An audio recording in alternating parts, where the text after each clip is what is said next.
ہندوستان میں اسلام کی آمد کے بارے میں بہت کم معلومات لوگوں میں عام ہے۔ حقیقت یہ ہے کہ اسلام ہندوستان میں حضرت محمد صلی اللہ علیہ وسلم کی زندگی میں ہی آ چکا تھا۔ عرب ممالک کے ساتھ ہندوستان کے تاریخی اور تجارتی تعلقات وادی سندھ اور دلمن کے درمیان تقریباً 5000 سال سے بھی زیادہ پرانے ہیں۔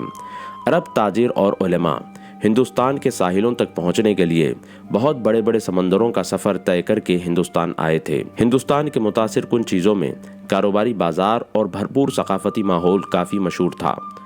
گجرات کے گوگھا بندرگاہ 5ویں صدی سے مشہور ہے اور 10ویں صدی سے 16ویں صدی کے دوران ایک اہم تجارتی مقام کے طور پر پروان چڑھی تھی۔ نبی کریم صلی اللہ علیہ وسلم کے پہلے صحابہ 7ویں صدی کے شروعات میں گوگھا میں اترے تھے۔ حملہ آوروں کے طور پر نہیں بلکہ سوداگروں کے طور پر آئے تھے۔ انہوں نے برواڑہ مسجد بنائی جس کا قبلہ یروشلم کی سمت تھا۔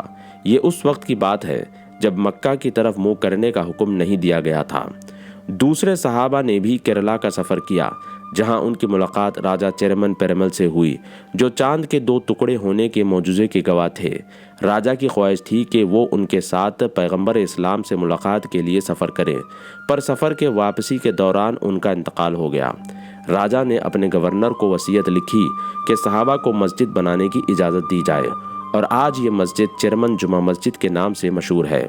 جب بھارتی وزیر اعظم نریندر مودی 2016 میں سعودی عرب گئے تھے تو انہوں نے شاہ سلمان کو چیرمن جمعہ مسجد کا ریپلیکا تحفے میں دیا تھا۔ تب سے اسلام اور مسلمان ہندوستان کا اٹوٹ انگ بن گئے ہیں۔ آج وہ انڈونیشیا کے بعد دنیا کی دوسری سب سے بڑی مسلم آبادی بن گئے ہیں۔ یہ بھی ایک معروف حقیقت ہے کہ اسلام عرب دنیا میں نازل ہوا تھا جبکہ ہندوستان میں اسے مسند احادیث کے صورت میں محفوظ کیا گیا ہے۔ آج میاں نذیر حسین دہلوی اور نواب صدیق حسن بھوپالی کے نام بڑے بڑے عرب علماء بڑے احترام کے ساتھ یاد کرتے ہیں۔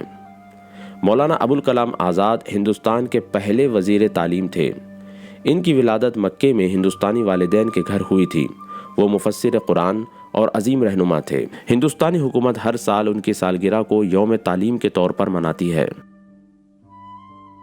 ہندوستان نہ صرف لاکھوں مسلمانوں، ہندوؤں، سکھوں، یہودیوں اور عیسائیوں کا گھر ہے بلکہ یہ مختلف مسلم فرقوں جیسے صوفی، شیعہ، سلفی، دیوبندی اور بھورا وغیرہ کی میزبانی بھی کرتا ہے جو ملک میں امن کے ساتھ رہتے ہیں اور دیگر کمیونٹیز کے ساتھ ساتھ ترقی کے منازل طے کر رہے ہیں۔